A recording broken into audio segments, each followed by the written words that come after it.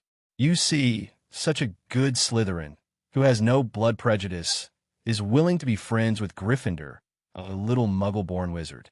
Not exactly what Dumbledore wanted to see. Otherwise, in case Dumbledore treated him like a second Voldemort, it would be a little bad. Jerry, the best wizard is not necessarily you, but also me. At this moment, Hermione replied, somewhat unconvinced, and Harry and Ron next to Hermione looked at Jerry with a look of admiration. Oomph, how can you compare with Jerry? Daphne at the side immediately mocked Hermione. At this moment, the entire potions classroom suddenly fell silent, as quiet as a needle could be heard. It turned out that Professor Snape, who was dressed in a black wizard robe and had an expression that could scare a 3-year-old into tears, had already appeared at the door of the potions classroom. Which professor in Hogwarts scares little wizards the most? Not the most powerful Dumbledore, known as the greatest wizard, nor the most serious and strict Professor McGonagall in the school. Instead, he is expressionless all day long, looking very gloomy, as if whenever he gets angry, he will give you the most terrifying and evil black magic Professor Snape. Even the young wizards of Slytherin were terrified when they saw their headmaster. Snape held his wand in one hand and the potions textbook in the other, striding up to the podium like a giant bat. Like other professors, he first took out the roster. But when he clicked on Harry, he suddenly paused, then raised his head and gave Harry a sharp look and mocked in a low voice. Harry Potter, this is our new arrival, a famous character. The little Malfoy trio, sitting in the back, laughed while covering their mouths. After speaking, Snape continued to roll the roll. When he clicked on Jerry Carmen, he paused again with a little appreciation in his tone. It's excellent. Compared with some people who have no real name, they have obtained more than 20 credits at the beginning of the school. This is called excellent. Polaris. Snape really hates Harry, or rather prefers Slater students. Jerry groaned inwardly. You know, the credits that Hermione has earned these days are not much less than him. But Hermione is earning credits for Gryffindor, so when Snape called the roll just now, she just skipped it. Little Malfoy, who had laughed at Harry being mocked by Snape, turned green when he heard Jerry being praised, as green as the lights in the Slytherin common room. Putting down the roster, Snape looked at all the little wizards in the classroom with cold and empty eyes, and briefly introduced the subject of potions. Jerry summed it up. That is to say, this subject is very good and powerful, and those who can't learn it are fools. After the opening remarks, Snape immediately launched a series of sharp questions about potions to Harry. Harry was not Hermione or a normal little wizard, and it was impossible for him to memorize the difficult book, Magic Potions and Potions, before school started. With this, he taunted Harry again. Even Jerry, who had anticipated that situation, couldn't help but sympathize with Harry for a few seconds. If Harry hadn't been at his aunt's house since he was a child, he had already suffered countless grievances and developed a strong heart. If it was any other little wizard, he would probably be scared to tears by Snape now. In fact, Jerry knew that although Snape was willing to protect Harry with his own life, it was because Harry was the child of Lily, Snape's favorite woman. With a very similar appearance to his former rival James, and being in Gryffindor, it was hard for Snape not to hate Harry. If it was Harley and Slytherin entered again, Snape probably wouldn't have the same attitude. Jerry Carmen, you answered the few questions just now. After a while of taunting, Snape looked at Harry's green eyes like lilies, paused for a moment, and ordered to Jerry, ignoring Hermione, who was already raising her hand next to Harry. Jerry sighed helplessly, but stood up anyway.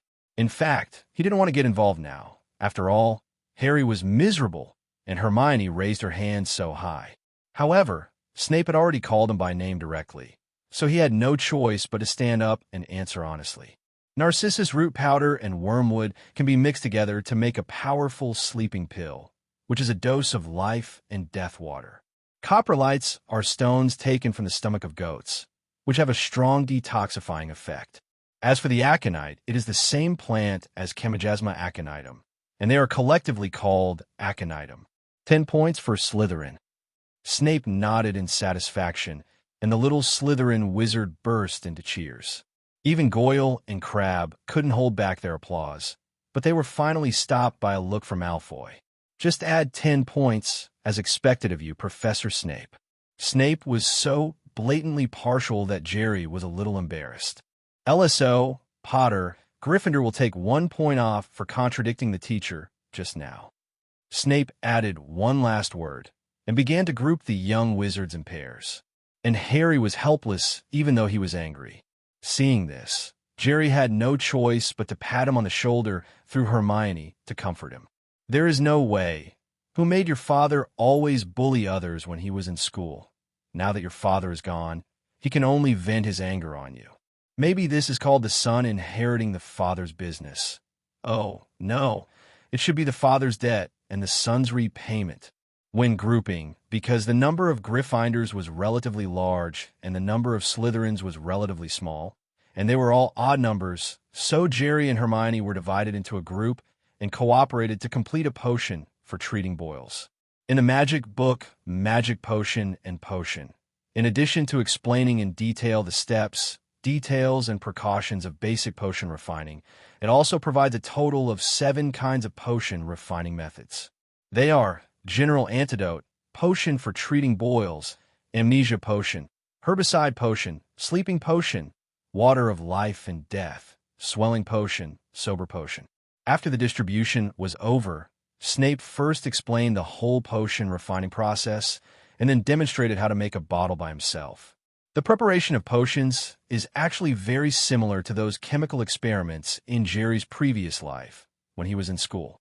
They are all prepared precisely according to the formula by using various instruments, such as small medicine bottles and scales.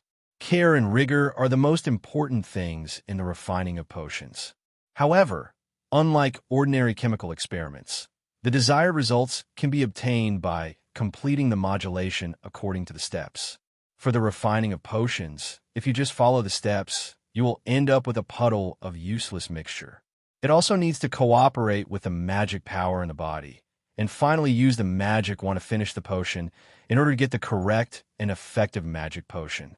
Therefore, if you're just a muggle without magic power, even if you get the materials and production methods for refining potions, you will not be able to really refine the corresponding potions.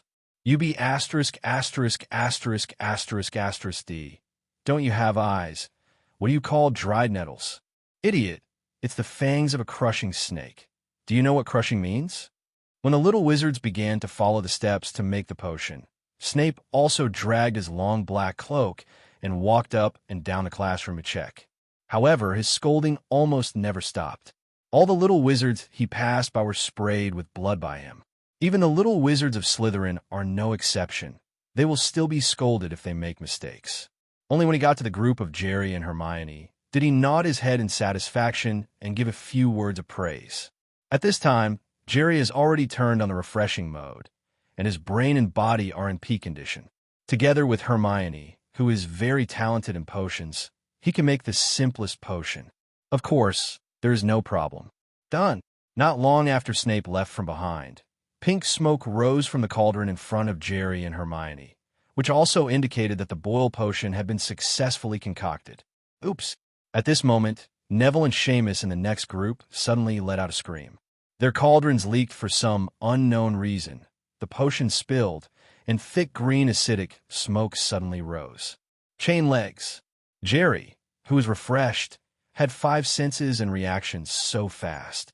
The moment he saw an accident on Neville and Seamus' side, he immediately lifted their buttocks towards them, kicking them in a row.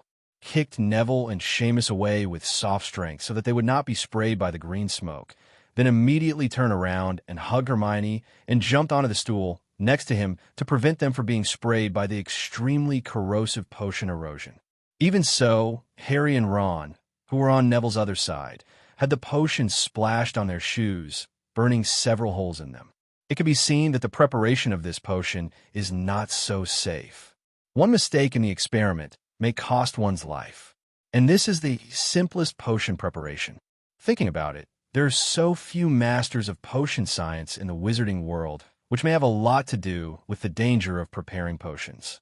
If there is no talent in potion preparation, not only will the preparation fail, a lot of precious raw materials will be wasted, and your own life may be in danger. Idiot! Snape snarled and walked over, swiping his wand to wipe away the potion and green smoke that had been spilled on the ground. I suppose you put the porcupine quills in the cauldron without removing it from the fire, did you? Neville and Seamus got up from the ground and said nothing, obviously acquiescing. Because of your idiot behavior, Gryffindor has been deducted 1 point. Go back and remodulate. After Snape finished cursing, he looked back at Jerry and nodded in satisfaction. Your reaction was quick. If it wasn't for you, the two of them would have gone to the infirmary just now. 3 points for Slytherin. After speaking, he happened to see the potion prepared by Jerry and Hermione on the table. His eyes lit up. You actually prepare it so quickly. Yes, quite perfect, a very good potion. It seems that you are very talented in potions. Slater will add 3 points. Ahem, this professor, the potion was concocted by me and Hermione. Seeing that Snape ignored Hermione directly, Jerry had no choice but to remind him. Snape glanced at Hermione. Well, Gryffindor also adds 3 points. After speaking, he began to patrol the classroom again. But when he walked in front of Harry and Ron, he suddenly paused again and turned to look at Harry, who was cooking the tentacled slug. Potter, why didn't you tell Neville not to add the porcupine quills? You thought it would be okay if he made a mistake? Gryffindor lost another point for you. Harry petrified on the spot. Potions class was over, and when all the little wizards left the classroom to go to the auditorium for dinner, Jerry excused himself to go back to the dormitory and temporarily escape from the crowd. Carefully observing the corridor in the basement and making sure that Snape had returned to his office, Jerry came to the door of the potions classroom again. Allahu hole is open.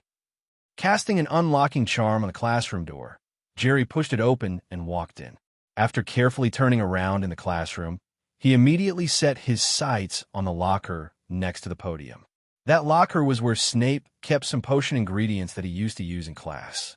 Opening the locker and rummaging through it, Jerry finally found what he wanted in the bottom layer of the locker, a second-hand 6th grade potions textbook, Advanced Potion Making. Turning to the first page of the book, a line of handwritten signatures appeared in his eyes. The book belongs to the Half-Blood Prince. Chapter 41, God's Shadowless Curse. According to what Jerry learned from watching the movie before, the title of Half-Blood Prince was given to him by Snape when he was in school. And this 6th grade potions textbook recorded a lot of Snape's experience in potions. Of course, most of these potion experiences will not be used until the 6th grade potion refining, and it is not very useful to memorize them now. Just like the formulas used in advanced mathematics. Even if they are memorized, it is difficult to be flexible used in elementary school addition, subtraction, multiplication, and division.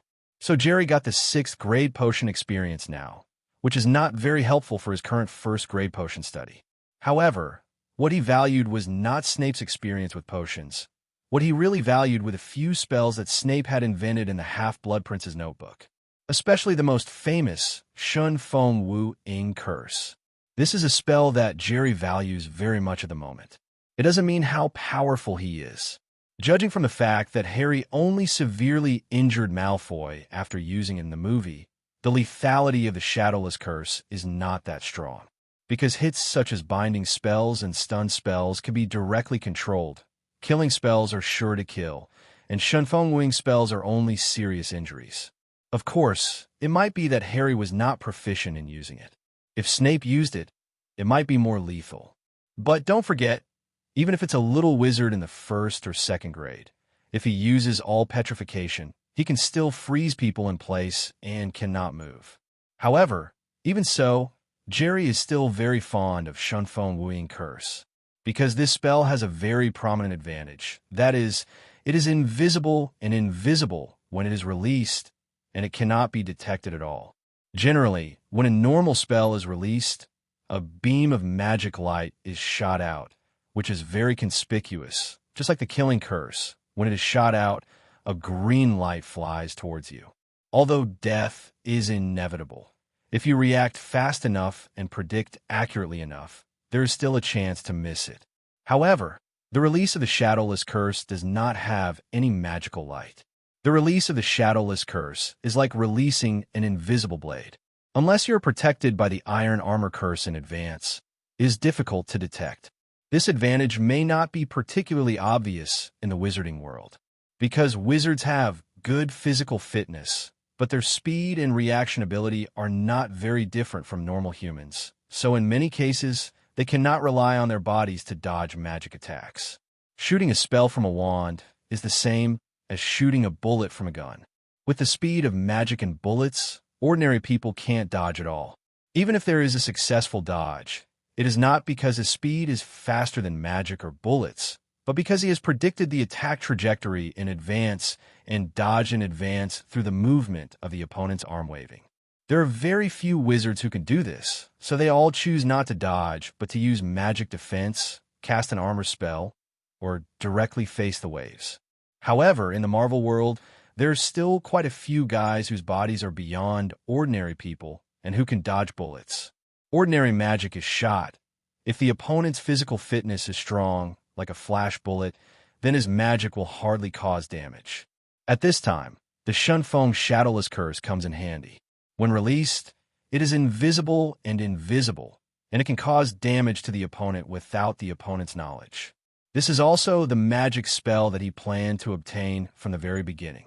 However, because he was busy memorizing the textbooks before, he didn't spare time. Now he has basically finished memorizing all the textbooks, and he happened to come to potions class today, so he took them away. Holding the Half-Blood Prince's note, Jerry first returned to the Slytherin lounge, hid the book in the suitcase, and then returned to the auditorium on the first floor for lunch.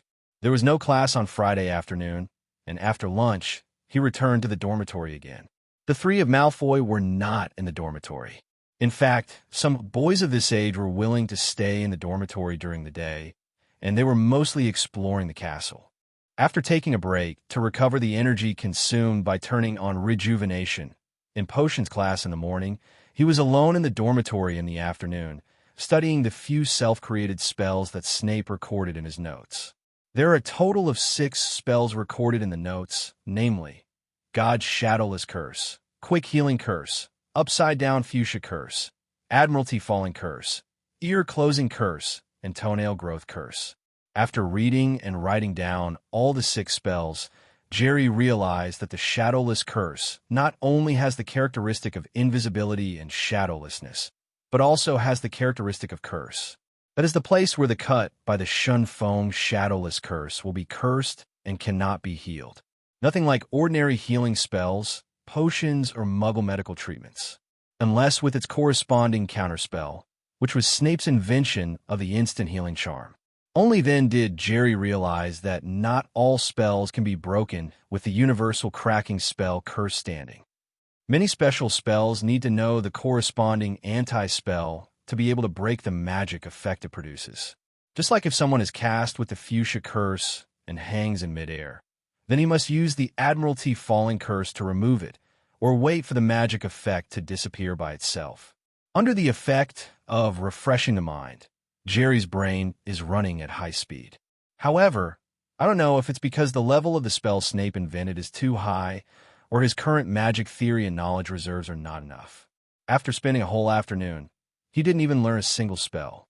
You must know that when learning those first-year spells, it was not as difficult as it is now. It seems that the library is still going. With only the first-grade textbook and the content of the teacher's class, it is still difficult to quickly learn a spell of this level like the Shenfeng Wuying curse. So he had to learn from classmate Hermione, read those related magic books in the library more, and gain additional magic knowledge in order to improve his magic level. I checked the time. It was past 6 o'clock. With a dazed mind, Jerry left the Slytherin lounge and headed to the Great Hall for dinner. After dinner, he didn't chat with the little Slytherins in the Slytherin common room, but went straight to sleep to recover from the wake-up call he'd had in the afternoon. It is impossible for Jerry to spend a lot of time socializing. His time is so precious, and he consumes Little Red Star every day. Of course, he must use it to study magic and improve his strength. And in Slytherin, As long as you are good enough, as long as you can get a lot of honor for Slytherin, then you are the most beautiful boy in Slytherin. It doesn't matter if you communicate or not.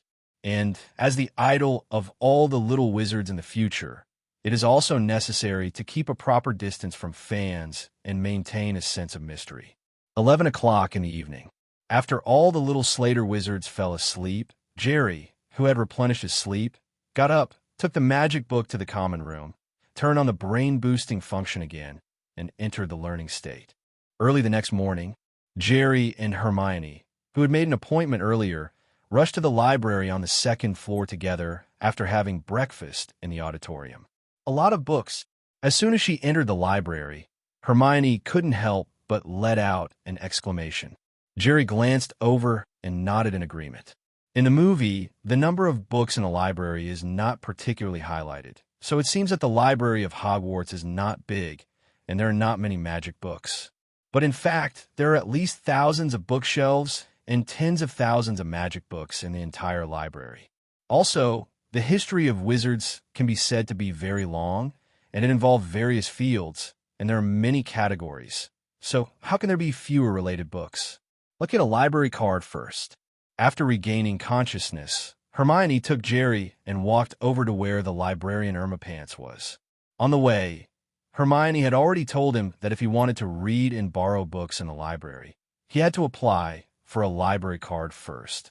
The librarian Irma Pants, a thin and elderly witch, warned Jerry and Hermione in a very stern tone when she heard that Jerry and Hermione were about to apply for a library card.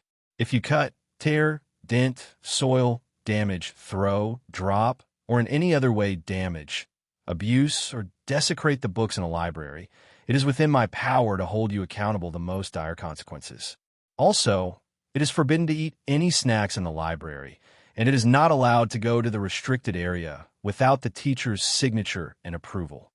Seeing that both Jerry and Hermione nodded honestly, she tapped the two brand new library cards with her magic wand, registered their information, and handed them over to them. The restricted area? With some reluctance, Jerry looked away from the rows of bookshelves that marked the forbidden book section and walked to the ordinary book section with Hermione, looking for the magic book he needed. In the bookshelves in the restricted area, there must be a lot of magic books that record powerful magic and potions, but without the teacher's signature, it is not so easy to get. In fact, he has thought about whether he should sneak into the library at night and steal the magic book in the restricted area, like stealing the notes of the Half-Blood Prince. But after thinking about it, he rejected this whimsical approach. In the potions classroom, apart from some basic herbs for students to practice, there was nothing precious. Even if he sneaked in and was discovered, it would be no big deal. Moreover, the Half-Blood Prince's notes had been kept in a locker for a long time, and Snape didn't often look them up. He took the notes and quickly memorized them before returning them, and Snape probably wouldn't find out. But the library is different, especially in the restricted area. There's so many dangerous magic books in it. It is definitely not easy to protect. He is not Harry. There is Dumbledore opening the back door. So it is better not to take this risk for the time being, and then consider it slowly after the strength becomes stronger. There are too many books in the library, and there are also a lot of miscellaneous books.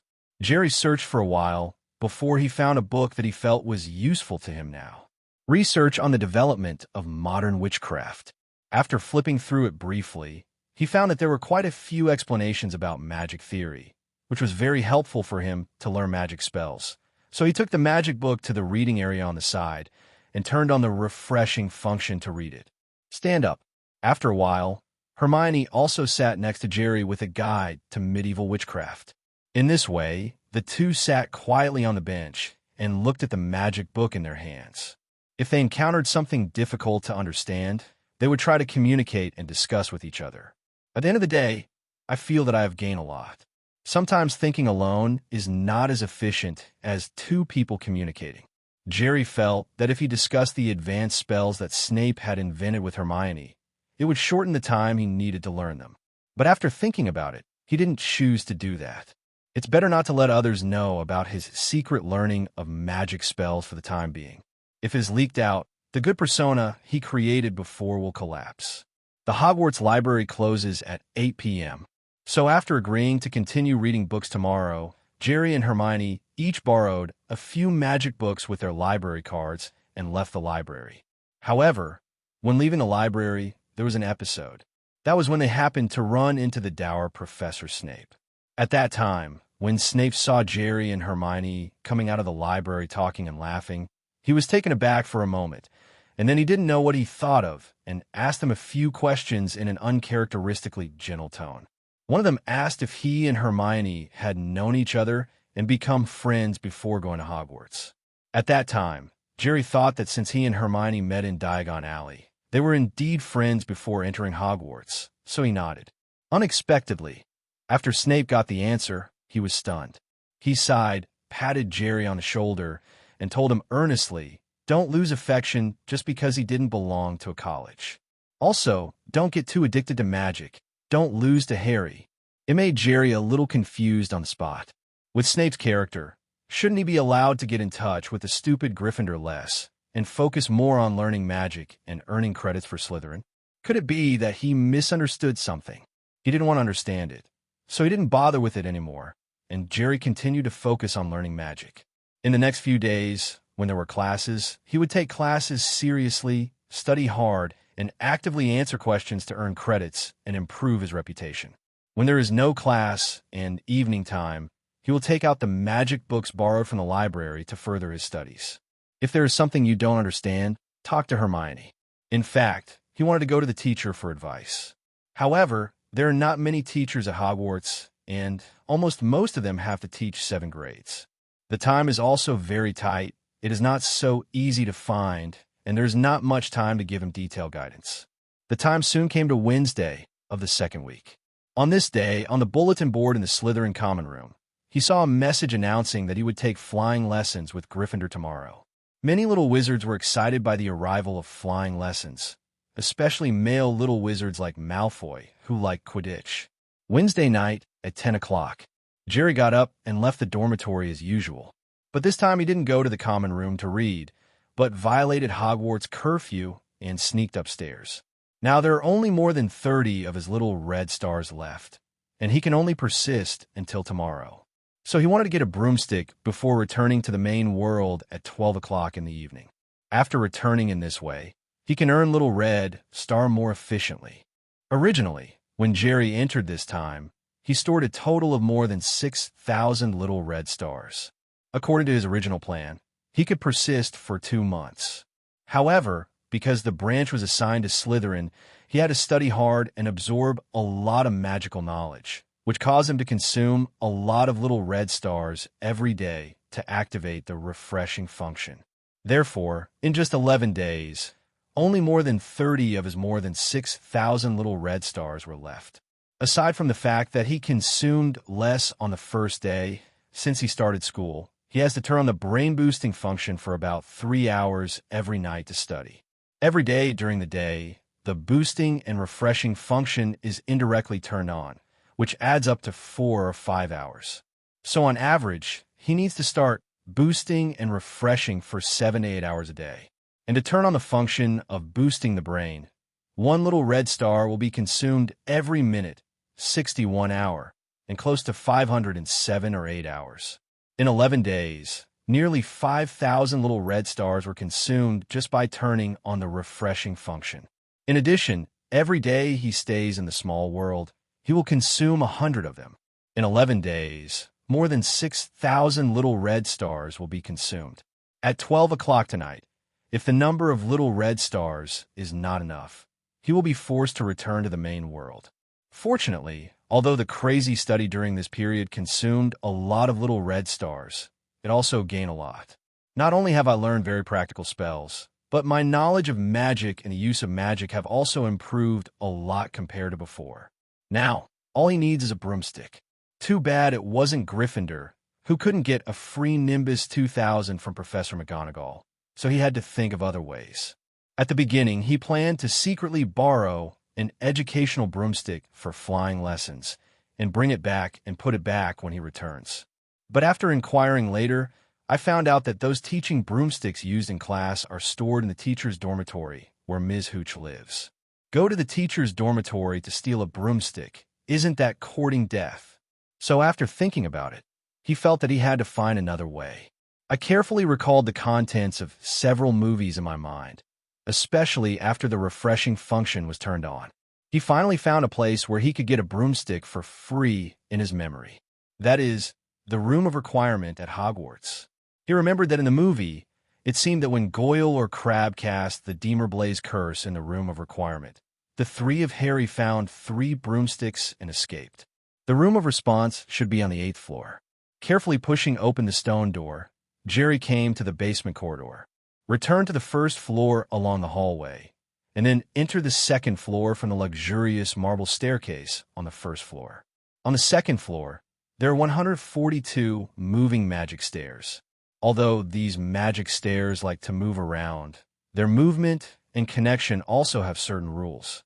The prefect had already told them these rules on the first day of school. There are portraits hanging on the walls around the stairs. Most of the characters in these portraits are asleep at this time, and there are a few who are not asleep. Seeing Jerry appear, they didn't make too much noise. Reaction. It happens every year that the little wizard goes to the castle at night in violation of the regulations. The small team with Harry's father in the front, the Weasley twins in the middle, and the Iron Triangle with Harry in the future. So as long as you don't get caught red-handed by Filch and the teacher on patrol, then there won't be any problems. Jerry also knew in his heart that these portraits on the wall were actually Dumbledore's eyeliner, and Dumbledore probably knew roughly everything that happened in the castle. But he wasn't worried, because Dumbledore would not interfere with the night tour of the castle, and he didn't go to the library to steal books, but went to the 8th floor to find the Room of Requirement, knowing that it was not a big deal. Stepping on the magic stairs, Jerry walked towards the 8th floor as carefully as possible. However, just as he stepped onto the corridor on the 8th floor, a small figure appeared on the guardrail of the corridor on the 8th floor. Taking a closer look, it was Filch's pet cat, Mrs. Norris. Meow. Seeing that Mrs. Norris yelled at him and was about to turn around to report to Filch, Jerry quickly took out a secret weapon he had prepared from his left pocket and threw it at Mrs. Norris. Click! A small grilled and brown trout landed in front of Mrs. Norris. Mrs. Norris looked at the grilled fish in front of her and immediately stopped her catwalk. Meow-woo. It looked at Jerry hesitantly, as if to say, "Are you bribing Meow? Am I that unsteady, Meow?" Seeing this, the corners of Jerry's mouth slightly raised, and he took out a grilled brown small trout from his right pocket again and threw it over. Since you didn't refuse immediately, it means that you're already tempted. As long as you add the amount, the problem will not be too big. After all, what cat can say no to fish?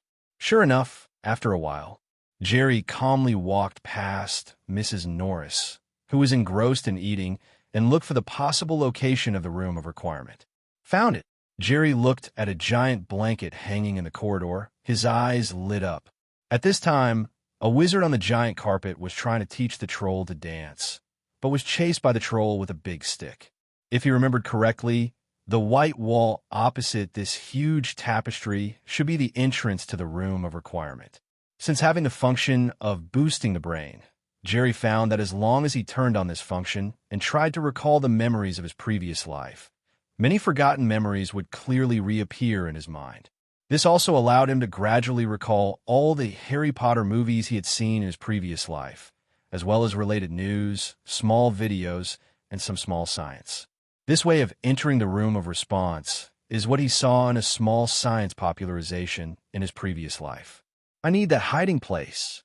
Jerry kept thinking about this and walked past the white wall 3 times in a row. Crack! On the blank white wall. Suddenly, a very smooth door appeared out of thin air. Nice!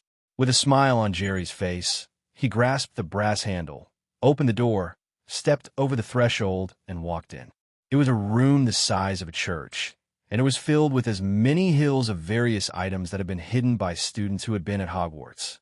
However, most of them are useless things, such as bottles, hats, boxes, chairs, bats, and so on. But there are also very useful ones, just like the main goal of Jerry's coming in this time, flying broom. After searching for a while, in addition to finding a broomstick that doesn't look too old, Jerry also accidentally found a few magic books that look very good. Common spells and solutions, outwit black magic, self-defense spell collection, fighting poison with poison. It was an unexpected game this time. Of course, he also saw the legendary diadem of Ron Claw, one of Voldemort's Horcruxes, on a pockmarked bust of a wizard. But he didn't care too much. That thing is of no use to him now. He has no ability to destroy it. And if he takes it, it will be affected by Voldemort's soul inside, so it's better to ignore it. It's 12 o'clock so soon. I didn't expect that time passed so quickly when I was rummaging through it. Jerry quickly grasped the broomstick with his left hand, while holding the magic wand and a box of BB's multi-flavored beans reserved in advance with his right hand, while holding the magic books, waiting for 12 o'clock to come. Because the number of little red stars is not enough, a forced return is started, and the countdown starts. 10, 9, 8, 73, 2, 1. Following the prompt on the strange panel, the whole world has once again come to a standstill. Jerry, what are you doing with that weird broom and stick? Still holding? What book is this? When Jerry opened his eyes again, he was back at home in Queens, New York. However, at the same time, he heard the doubtful voice of his younger sister Aisha. It seems that next time we enter the small world, we need to find a time when no one is around. Holding a broomstick, magic wand, BB multi-flavored beans, and holding a magic book, Jerry sat on the sofa, looked at his sister who was staring at him, and made a secret decision in his heart. This broom, I just bought it during the day to clean the room. This wooden stick is actually a tool I bought for stirring soup. As for these books, seeing the suspicious look in Aisha's eyes, he immediately said with a smile in his heart, "These books are a complete set of mathematics for elementary school students that I bought specially for you, so that you won't be bored during summer vacation." What? Jerry, what are you talking about? Oops, you actually sneak attack. You actually cast hypnotic magic on the queen. As soon as Aisha heard that it was related to mathematics, she reacted very quickly and jumped off the sofa without watching TV. Then, holding his head, he swayed as if performing Lingbo Weibo, rushed into his room, and slammed the door shut. Jerry twitched his mouth when he saw this, took the broomstick and the magic book, turned off the TV, and returned to his room. He knew what his sister's biggest weakness was, and that was mathematics. As a subject that she had never passed since she was in school, Aisha hated mathematics. And whenever Jerry wants to tutor his sister in math, there will be a situation like today, where he is suddenly hit by various magic. It's 8 o'clock in the evening, and Haas is on the night shift today, so he won't come back to sleep at night. So, when Jerry returned to his room, he fell asleep right away. When the alarm clock rang at 12 o'clock, he opened his eyes and quietly left the community with his broomstick.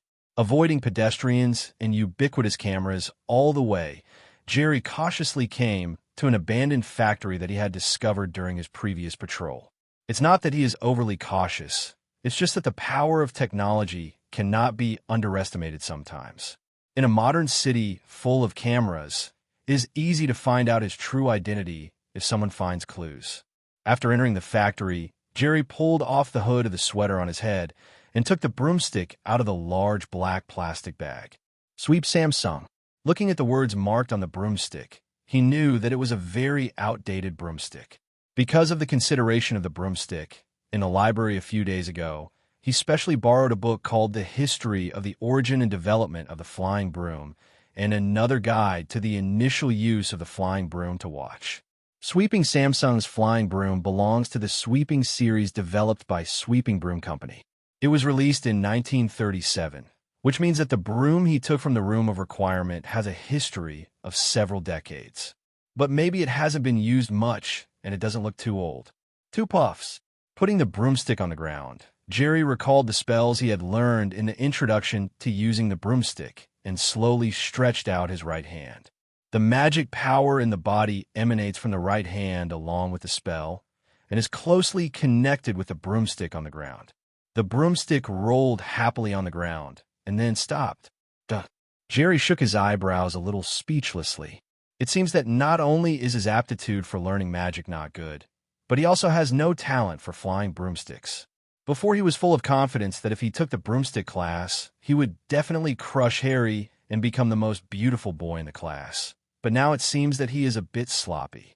Although his body is strong, he must be very flexible to control the broomstick to fly in the air, but the premise is that he can let the broomstick fly first. Turn on Boost Brain Boosting. In order not to waste time, Jerry directly entered the Superman form. Relying on his super brain, he began to repeatedly practice the spells of controlling the broomstick and quickly improved his proficiency. With the help of refreshment, in less than 5 minutes, he had fully mastered the spell technique of controlling the broomstick. Since there are more than 30 little red stars left now, after mastering the technique, he immediately stopped consuming little red stars. 2 puffs. Chanting the spell again, this time the broomstick fell into his right hand very smoothly. Riding on the broomstick, under the control of the mind, the broomstick carried Jerry to float. Go! With an order, the broomstick slowly accelerated and flew towards the other end of the warehouse. When he was about to hit the wall, he pulled it up again, and the broomstick narrowly avoided it and flew back again. Ha, Ness! Ness! Controlling and sweeping Sam's song, Jerry flew in the warehouse with Curry, which was a joy. The happiness of a man is so simple. Even though Jerry's soul is close to 40 years old, riding a broom that can fly freely in the air is still a very happy thing. When people reach middle age, they will become more mature and stable due to various life pressures and responsibilities. But in fact, when he is alone or with peers with the same interests, you will find that he will actually show a naive and childish side. Excitedly in the warehouse, Curry flew up and down, left and right, and even lost control a few times and almost hit the roof. Jerry finally fully controlled the use of the broomstick. Time to go outside and try it out. Looking at the time, it was not 1 o'clock. Jerry changed his sweater, put on the wizard's suit he brought out, picked up his wand and broomstick, and walked out of the warehouse. Woohoo! Compared with the little space in Curry, flying in the vast sky on a broomstick obviously requires a much higher experience. The cool wind in the early morning of summer whistled in my ears, and the wizard's robe fluttered with the wind, like a pair of black wings. The maximum speed of 60 miles per hour is equivalent to the speed of a car at 100 kilometers per hour. Although it is not particularly fast, flying freely in the air without hindrance is much more exciting than driving on the ground. However, this can only be done in summer. If you fly like this in winter, you will probably have to go to the hospital the next day to hang up the water and take cold medicine. After flying for a while, feeling that he was about to be blown into a fool by the cold wind in the sky, Jerry began to lower his height, shuttled between tall buildings, and flew towards other places he could not reach before.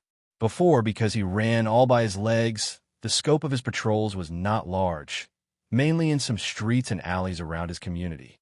And because of his frequent haunts, the crime rate near the community has been greatly reduced, which has also reduced his efficiency of earning little red stars.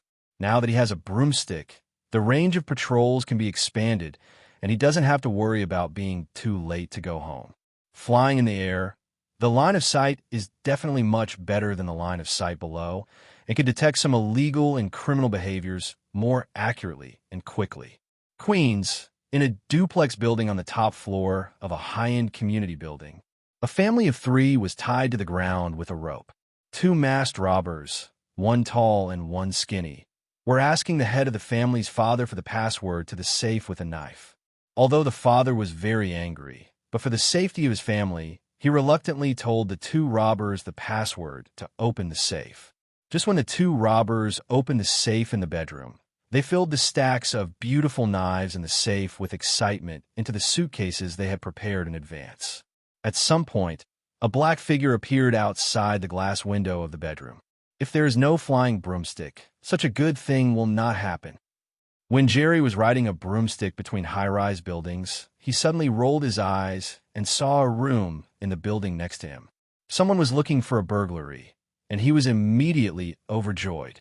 He took out his wand and made a silent gesture towards the little girl in the bedroom who was being hugged by her mother and whose eyes widened when she saw her appear. Jerry hit the bedroom window with an unlocking spell. Click! With a crisp sound, the lock on the window opened automatically. hearing the sound coming from the window and the cool wind suddenly blowing into the bedroom. The two gangsters who were loading money and their father and mother, who were staring at the gangster, turned their heads at the same time. Then, they all showed an expression of disbelief. What did they see? They saw a child in a Halloween wizard suit, riding what appeared to be a broomstick, hovering outside the window. Floating out the window? But how is this possible? This is the 28th floor, more than 100 meters above the ground in the sky. Good evening. After opening the window, Jerry waved his wand very politely to the four people who were stunned inside. Then, before the two robbers could react from their stupefaction, they pointed their wands at each other, and two magical rays shot directly at them. All petrified. Suddenly, the two robbers who were hit by the magic light froze and fell to the ground with a bang. The beautiful knives in their hands scattered all over the ground. The body-binding spell, which Jerry took a long time to find in a magic book called Curses and Curses Breaking Curses in the library. A very practical offensive spell. Even with his magic power, it can instantly petrify ordinary adults. But the petrification here is different from the petrification of the basilisk. The body-binding spell only binds your body and limbs with a magical force, but the eyeballs can move, the consciousness is still there, and a series of senses such as the five senses can function normally. After being cursed, it can be unlocked with a universal cracking spell, or it can be unlocked automatically when the time is up. But the petrification of the basilisk is different. It is really petrified into a stone, and there is no feeling at all. If there is no way to crack it, it will be no different from a corpse. The two are not the same level of magic. Flavia, after restraining the two robbers, Jerry pointed his wand at the rope on the wrist of the father in the bedroom, and used the transfiguration charm to turn it into noodles. Finally, he pointed his wand at the beautiful knife at the safe. The beautiful knife is flying. $200 knives flew out of the safe and landed in his hand. The summoning charm, a very ancient spell, is a spell that Jerry learned in the Guide to Medieval Witchcraft. It is said that this spell will also be taught in the 4th grade charm textbook. His function is very simple, but very useful. When you try to summon an object, you have to focus and clearly visualize the object in your mind so that wherever it is, it will come flying towards you. However, this is a curse that is easy to learn but difficult to master. To put it simply, the item you summon, its weight, size, material, whether it has magic power, the distance from you, whether it is a living or inanimate item, these factors will affect the success rate of your summoning spell. Just like now, if Jerry just summoned 2 light and beautiful knives, it would be easy to succeed, but if he directly summoned the heavy safe, it would be very difficult. If the safe is not near him, but in another room, the difficulty will increase. If what he summons is not a safe, but something with magic power, or a living animal, the difficulty will increase linearly. Also, you can't use a summoning spell to summon a person. It won't have any effect. Even if his summoning spell has been perfected, he can't just say, "Aisha comes here," and summon his sister who is lying on her back and sleeping soundly at home. My magic can only immobilize them for 10 minutes. Hurry up and call the police. These 2 tickets will be my reward. Putting the knife in his pocket, Jerry rode his broom and disappeared from the window with a swish. The father who reacted immediately broke free from the noodles in his hand, untied the rope that bound his wife and daughter, ran to the window, and stuck his head out. When he saw the figure of Jerry riding a broomstick gradually disappearing in the air, he couldn't help exclaiming, "Oh my God, there is magic in this world." The 10 minutes that Jerry said echoed. He quickly tied up the 2 burglars who were immobilized by magic with a rope, and then called the police. Flying over Queens on a broomstick, he touched the $200 in his pocket, and a satisfied smile appeared on Jerry's face. What a pleasure it is to earn a little bit of money while earning a little red star. Although he doesn't know how to use magic to steal or asterisk, he still thinks it is acceptable to exchange for equal value and receive rewards. And he doesn't take much every time. Sometimes it's just a few dollars. If the person he saves is very poor, he will take money directly from criminals. In this society, money is not everything, but without money is absolutely impossible. When watching Maguire's Spider-Man in his previous life, he always felt that since Spider-Man was so powerful, he was still so poor. It was unbelievable. And the part-time job he was doing turned out to be to deliver food every day with a spider's thread. With your strength, going to the underground boxing arena to fight black boxing is against the principle, but it should be okay to go to the construction site to move bricks, and moving bricks can earn more than delivering food. But to be honest, he still admires people like Spider-Man in his heart, because they really do good deeds without asking for anything in return, and they really help and protect others from the bottom of their hearts, even at the expense of their own time and love, life and life. At this point, Jerry thought he couldn't do it. Although he does good deeds every day, in the final analysis, he only wants to make himself stronger and then protect himself and the loved ones he cares about. Help! Hearing a cry for help from the alley below, Jerry put away his knife, turned his broom, and flew towards the direction of the call for help. All petrified, the beautiful knife is flying. In less than a minute, Jerry flew up again. After learning the body-binding spell, ordinary robbers are as fragile as babies in his eyes, and the efficiency of solving problems has been greatly improved. And there will never be the embarrassing situation of being chased around by patrol police afterwards. 3 o'clock in the morning. Jerry went back to the warehouse again, changed out of his wizard robes, and returned to his living quarters with his broomstick and other items. In fact, he has a broomstick, so he can leave directly from the window of his room, and then return home through the window of the room.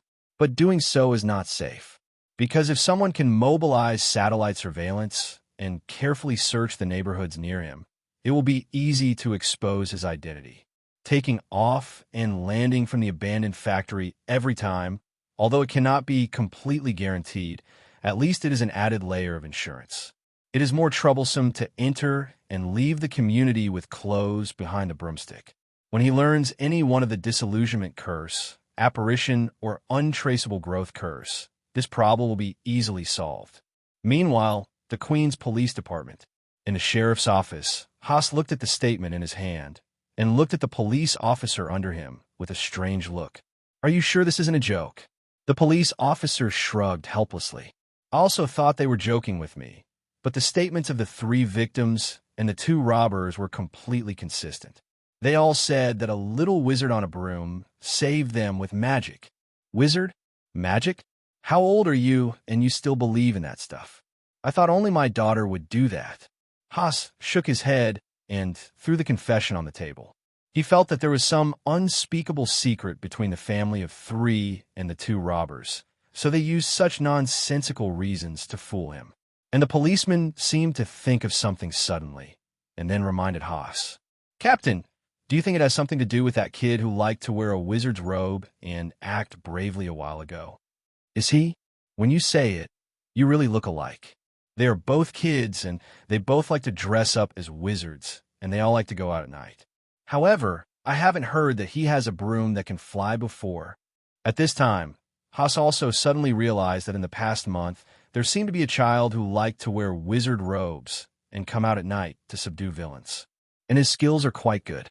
Once he met and chased for a long time, but failed to catch up. Maybe that broom is a flying machine that looks like a broom. What kind of magic is it? It's some high-tech weapons, just like Iron Man. The policeman touched his chin with the expression that the truth should be.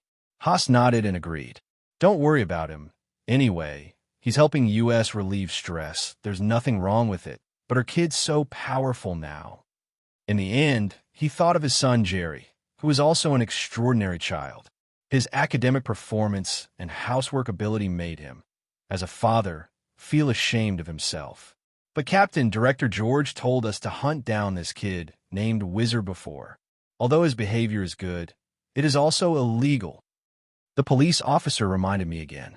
It seems to me that their leaders are also afraid that if this continues, it will appear that our police department is incompetent. However, it is indeed quite dangerous for a child to come out to do such things every night. You can adjust the surveillance to see if you can find where the child's home is. We will come and visit at that time. "Yes, Captain." Time flies, and soon a week passed like this. During this week, Jerry rode a broom around Queens every night. Once a crime was discovered, he would always appear as soon as possible, holding a wand and throwing magic over it. It is precisely because of this that the growth rate of his little red star has doubled several times compared to before. Moreover, his title of wizard is no longer just relegated to the area near the community, but has gradually gained some fame in the entire Queens district. So not only the police were looking for him, but some media people who racked their brains to get the news out of their performance also started to use various methods to find clues about him after hearing the news. However, Jerry acted very quickly every time, and he never stayed shortly after solving the matter and flew away on a broom. Those media reporters with great powers and patrolling policemen can only learn what happened from the mouths of the victims and robbers. Now for the citizens of Queens, they just heard rumors that there is a kid who likes to wear wizard robes and will appear on a broom after midnight. They don't know the specific situation, and besides what they saw with their own eyes, many citizens still don't believe it. At noon on this day, Jerry practiced the god's shadowless curse silently in the living room alone while his sister Aisha was taking a nap in the room. In the week after his return, because Little Red Star earned a lot of money, he would spend Little Red Star generously every day to learn and comprehend the difficult spells he got from the Half-Blood Prince's notes. Hard work pays off, and now he can barely release those spells correctly. The next thing he has to do is to practice more and increase his proficiency with these spells so that they can exert their power and effect more effectively. Shenfeng Wuying. Jerry waved his wand at the apple on the coffee table. An invisible sharp blade was fired from the wand, and a hole popped out of the cup on Apple's right. This accuracy still needs to be improved. After looking at the intact apple, and then at the cup next to the apple, Jerry shook his head helplessly. After continuous practice, now he can successfully release the god's shadowless curse. But due to his magical strength, the power used is not very great. So if he wants the shadowless magic curse to exert greater lethality in a short period of time, he must practice more to master his accuracy from another aspect. A slash on the thigh and a slash on the neck, even with the same force, have completely different lethality. He needs the invisible sharp blade issued by himself with the god's shadowless curse to strike wherever he points, preferably a fly flies by, and his invisible sharp blade can accurately cut off the fly's wings. Of course, it will take time and a lot of practice from him over a long period of time. Restored as before. Throwing a restoration charm at the cup next to the apple, the cup was restored to its original state, and he practiced the shadowless charm again. However, just as his control over the Shenfeng shadowless curse became more and more precise, a series of sirens of fire trucks suddenly came from outside. So many cars? Feeling at least 3 or 4 fire trucks passing by the road outside the community, Jerry thought for a while and immediately took out a guitar bag from the room and rushed out. If there is a fire, many people may be trapped. Once rescued, there should be a lot of little red stars in the account. Old warehouse. Jerry quickly took out the wizard suit from the guitar bag and put it on, then cast a spell on the broomstick he took out and rode it out of the warehouse quickly. Over there, flying high in the sky, Jerry quickly spotted the 7 or 8 fire trucks speeding down the street, and then the broomstick accelerated and followed them closely. Oh God, what's that? Mom, look, someone is flying. This world is so crazy that someone flies on a broomstick. A crowd of citizens on the street, attracted by the siren of the fire truck, also spotted Jerry flying not far above the fire truck, and all exclaimed. Jerry used to act at night, so the people who could see him were those who were near the crime scene, or the police who called the surveillance afterwards. Therefore, although most people have heard of a character like a wizard, they have never seen it, and many of them still don't believe it. After all, everyone knows that in order to attract traffic, many media like to exaggerate the facts. What kind of wizard or magic is probably just a powerful magician using blindfolds? The magician David Copperfield also performed magic tricks related to flying. But today, the day was clear and bright, and they were shocked to see a man dressed as a wizard flying across the sky on a broom that didn't look high-tech. This speed is not like magic. Jerry glanced down at the shocked crowd on the street below, but didn't care. It will only be a matter of time before the public finds out, and he has already been mentally prepared. The key is to earn more little red stars and quickly improve your own strength. As long as your strength improves, nothing else will be a problem. He is not one of those real superheroes, and he always has such concerns. Of course, it is better to maintain a positive image in front of the public. Otherwise, it will be troublesome to be regarded as a villain and be beaten by other superheroes. To put it more clearly, at least on the surface, he must stand on the highest point of morality so that it is safer. For fire rescue matters like today, it is good to be high profile. Thinking of this, Jerry deliberately lowered the height of the flight and waved friendly to the shocked New Yorkers on the street. After flying for about 10 minutes, Jerry finally saw the thick smoke rising in the distance. So he lifted off and accelerated and rushed directly to the place where the thick smoke rose from a super shortcut in the air. The fastest speed across Samsung was 60 miles per hour, which is about 100 kilometers per hour. From the air, the super shortcut quickly left the police car of the fire brigade behind. 2 minutes later, Jerry finally arrived at the scene of the fire. A small 6-story building along the street here caught fire for unknown reasons. At present, there are already patrolling police officers who have arrived at the scene earlier to maintain order, and some reporters are carrying cameras and broadcasting live. Among them, Jerry also saw an acquaintance. It was the reporter Lucy who liked to shoot him before. Lucy is a little-known news reporter. During this period of time, Jerry expanded the scope of earning a little star, which caused her long-term plan to gradually go bankrupt. During the day-to-day, she received a live broadcast interview with a street hamburger restaurant, but she was only halfway through the interview and unexpectedly encountered a nearby fire. So she immediately rushed to the scene of the fire with her camera brother and started the live broadcast. Here on Oak Street, I'm your favorite Lucy. A fire broke out unexpectedly here just now. According to the current situation, it should have started on the 2nd floor. Now the fire has reached the 5th floor. However, except for some residents who escaped fortunately, many residents were trapped in the building. The fire brigade has not yet arrived, and the situation is very urgent. Oh God, there seems to be a man in the air. Lucy, who was reporting to the camera, heard the exclamation of the crowd watching the situation and immediately looked up. A short figure in a wizard's robe was riding a broom, floating above their heads at some point. Quick, point the camera at that kid. He is the wizard I've been looking for all this time. Lucy's eyes lit up, and she immediately yelled at the camera brother. The camera brother reacted very quickly. He raised the camera and pointed the lens at Jerry in the air. At this time, Jerry didn't waste any time, quickly pulled out his wand from his arms, and first cast a water and fire inviolability spell on himself. This was an ancient spell that he had learned in the guide to medieval witchcraft. The main function is to prevent getting wet by rain and prevent being burned by ordinary flames. It is introduced in the book that many wizards in the Middle Ages often cast this spell on themselves when they were caught by muggles and were about to be burned to prevent them from being burned to death. With the magic of water and fire, Jerry accelerated and rode a broomstick into the burning 4th floor.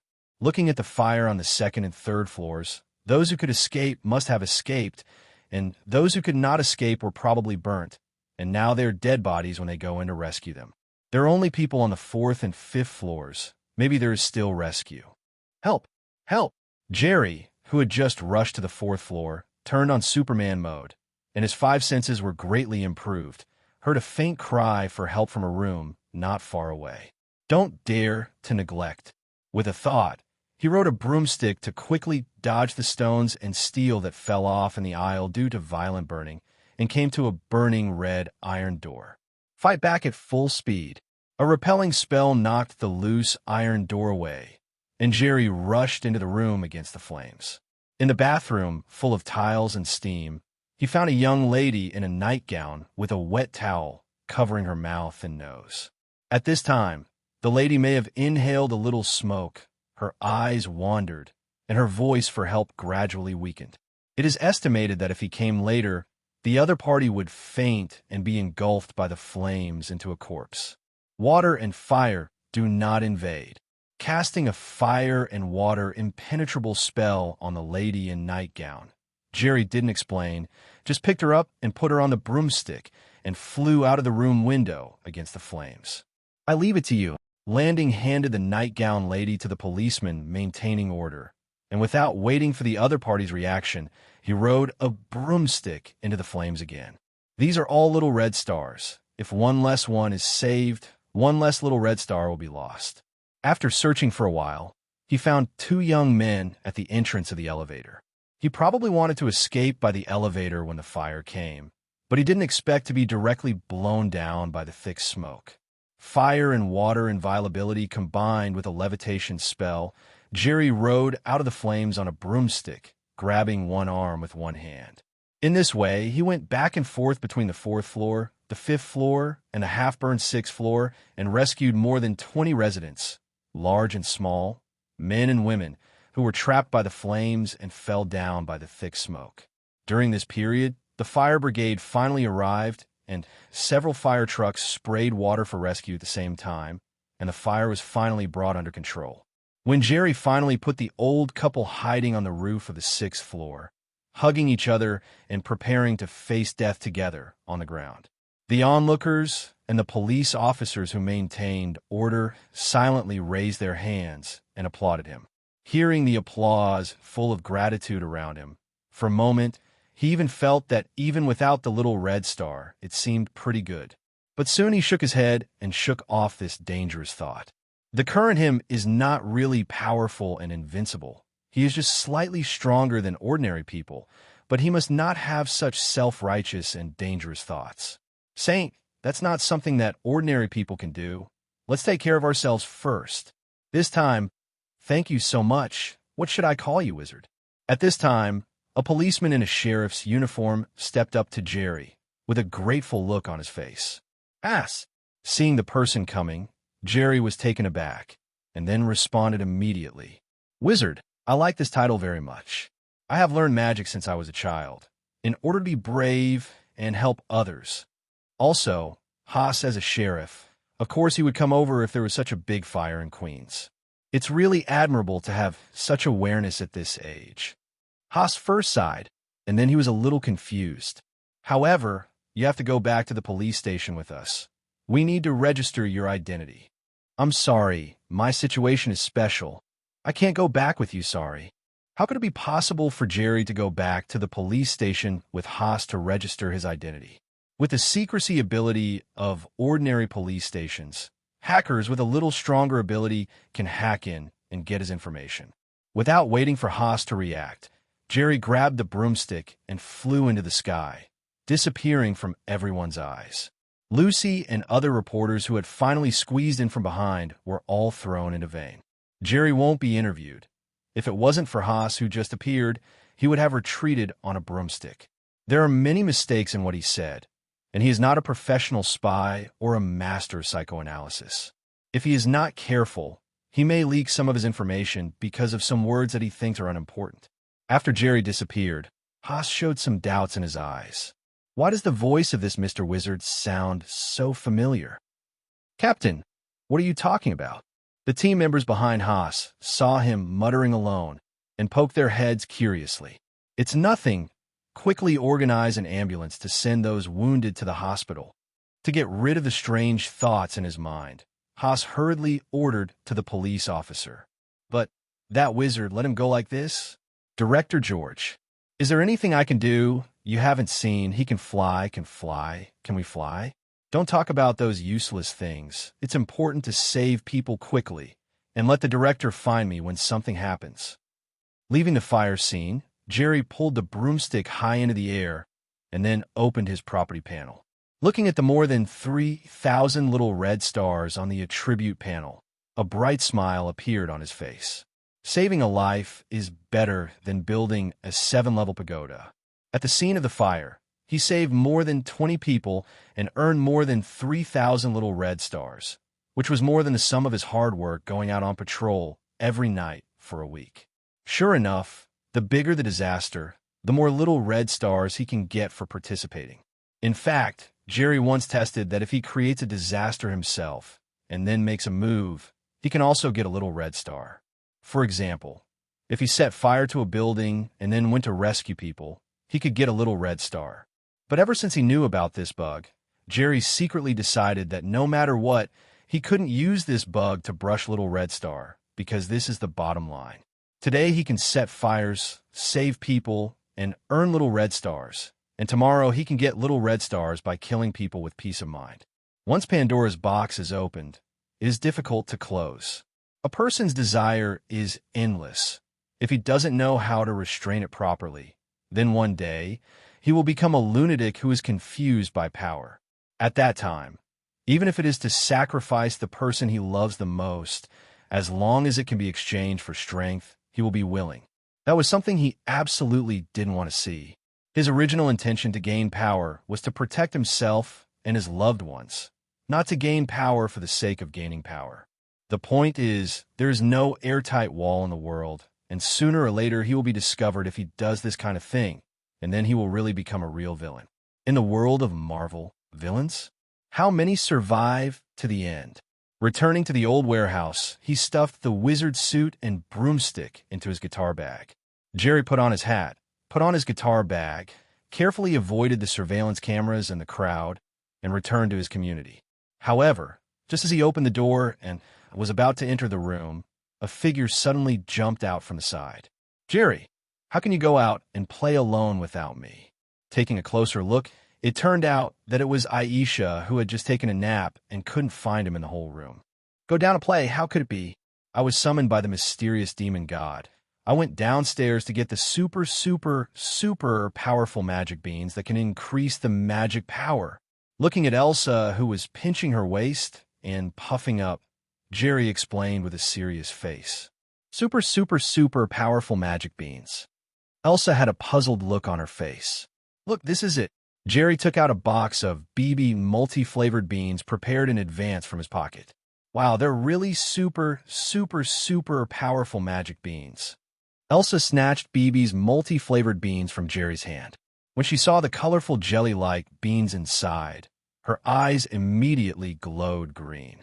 Because the tooth change period is not over yet, Elsa was strictly forbidden by her father Haas to eat any candy. She has not eaten candy for a long time. "Father will come back tonight. Don't tell him that I went out and fetched super powerful magic beans for you. Otherwise, he will be upset."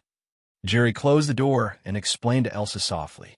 On the way back just now, he recalled that when he was talking to Haas, the other party's expression seemed a little wrong, and he suddenly realized that there might be something wrong with his own voice. That's right, although they were masked, they were father and son after all. So how could Haas not be familiar with his voice at all? The most important thing is size, which is what he can't hide the most now. So just in case, Aisha is going to make up for this loophole. "Don't worry, Jerry. I won't tell King Haas." Aisha patted Jerry on the shoulder, and then bouncing back to the sofa to watch TV with BB Domino in her arms. Jerry actually went down secretly to buy candy for her. How could he tell his dad about this kind of thing? If Dad learned the lesson, Jerry would not have any more candy for her. So sweet and delicious. Aisha threw a BB multi-flavored bean into her mouth. Her eyes lit up immediately. It seemed that she had tasted toffee. Jerry shook his head and put the guitar bag containing the broomstick and wizard suit onto the bed in his room. BB-flavored beans are not candies, just beans with different flavors, so it won't have any bad effect on Aisha's teeth. By the way, the super powerful magic beans have many flavors, so be careful when you eat them. Ugh. As soon as he finished speaking, he heard a sound of vomiting from the sofa. Obviously, Aisha had eaten something terrible. After a brief wash, he looked at the time. It was already past 5 o'clock. Jerry came to the kitchen, picked up his apron and put it on, and started preparing for dinner. When passing by the living room, he saw Aisha staring at BB's multi-flavored bean box, looking like she wanted to eat but didn't dare to eat it, so he couldn't help shaking his head with a smile. Pulling the sliding door between the kitchen and the living room, Jerry took out his wand from under his apron. "Let me try it. Is this practical home cooking magic really practical?" With a wave of his wand, the old hen that had been thawed in the pool immediately flew up and landed on the cutting board, and then rushed over with a swipe of the kitchen knife and began to quickly chop it into chicken pieces of uniform size. At the same time, the garlic cloves flew up and molted automatically. The ginger was sliced by a fruit knife in the air, the iron pan was heated, and the cold oil was poured into the pan. The whole kitchen seemed to have self-awareness in an instant. In less than 10 minutes, a plate of braised chicken nuggets, a plate of garlic lettuce, a plate of fried shredded pork with potatoes, and a large bowl of tomato and egg soup were placed in front of Jerry. And the pots and pans used in the kitchen also began to clean themselves. It's really useful. Normally, if he cooks it himself, it would take at least an hour for the 3 dishes and 1 soup, not including the time for washing the dishes and cleaning the kitchen after cooking. But now he just stood there waving his wand, chanting a few spells, and in less than 10 minutes he cooked a dinner. It saves trouble and worry, saves extra time, and can read the magic book for a while, which is really very practical. In fact, at the very beginning, he naively thought that as long as he had mastered the transfiguration technique, he would be able to conjure a lot of delicacies with a wave of his magic wand. But he didn't know until he really started to learn about transfiguration. Transfiguration is not as simple as he imagined. As a separate course, it involves a lot of advanced magic knowledge and has many branches. For example, cross-species shape-shifting, body shape-shifting, transfiguration, exorcism, manifesting, and animagus shape-shifting, to name a few. But also follow the most basic Gamp deformation law. It is very clearly mentioned that when you use polymorph to change an item into another item, the effect is not permanent. Once the time is up, it will still change back to its original appearance. So, if you turn a stone into a piece of bread, that's fine. But if you eat the bread, then after the magic effect ends, you won't have the bread, but the stone.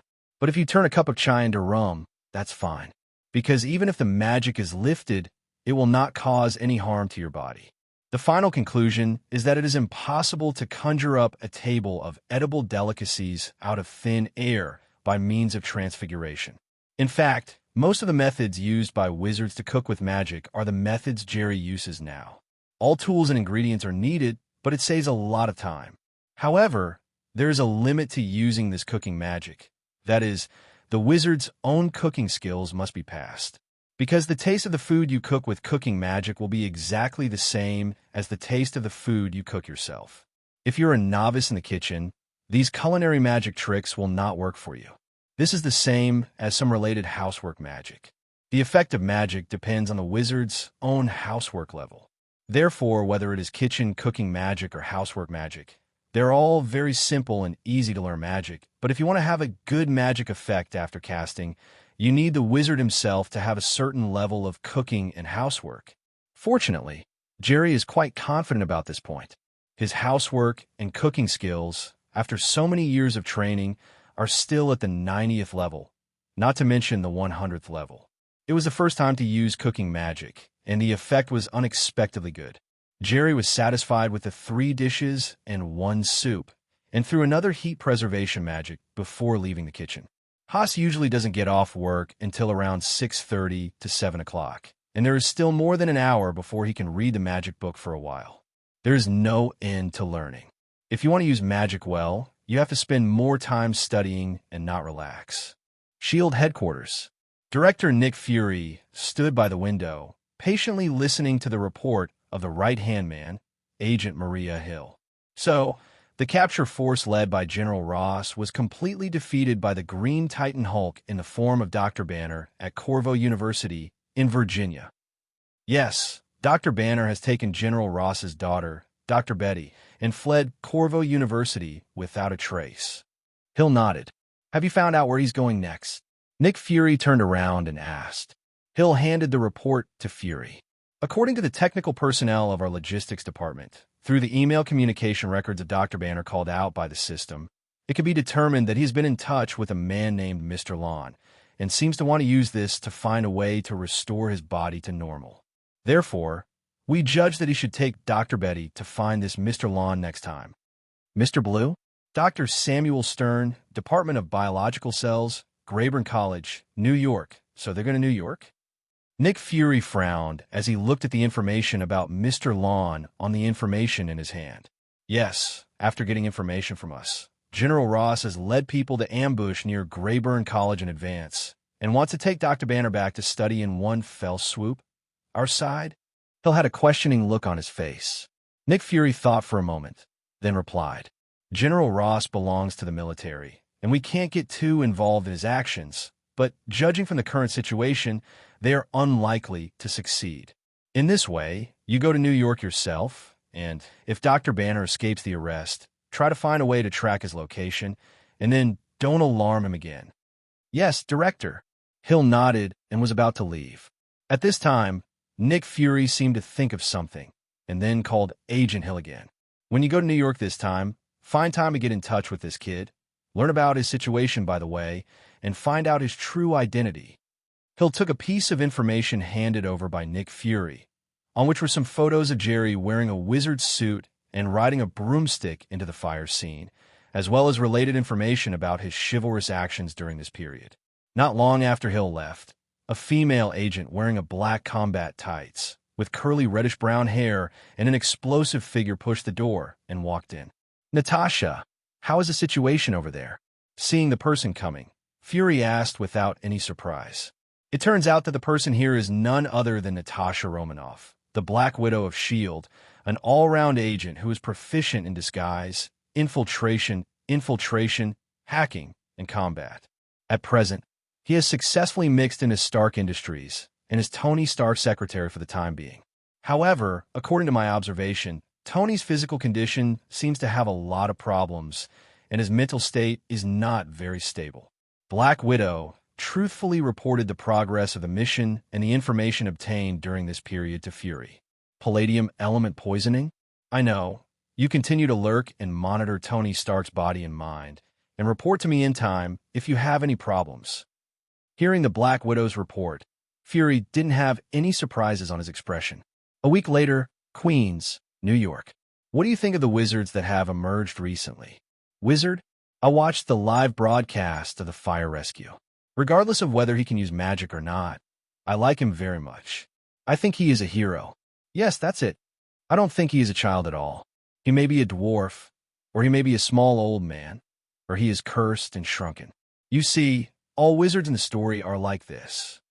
I think he's just a kid, maybe in some kind of magic school. In fact, I've always believed in magic, and I've even set up a website for it.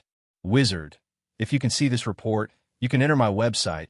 Our website is XXXX. Oh, what a wizard. He's just a freak, a magic clown. I don't believe in magic science. We have to believe in science. You mean that elegant Mr. Wizard, he saved my life? I like him, or I love him. He is a child? It doesn't matter. I can accept sibling love. By the way, Mr. Little Wizard, my sister is very rich and can support you. If you have time, call me. My number is XXXX. Okay, that's the end of today's street interview. It seems that most of our citizens still like Mr. Wizard, who rescued more than 20 citizens at the fire scene. I'm your favorite Lucy. See you tomorrow. Sitting on the sofa, watching the report about himself on TV, Jerry was quite satisfied.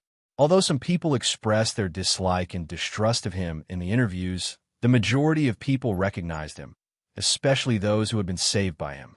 No matter how perfect a person is, he cannot make everyone like him, and Jerry knows this very well. His purpose is not to make those citizens like him. As long as most of them agree and make his image positive, that's enough.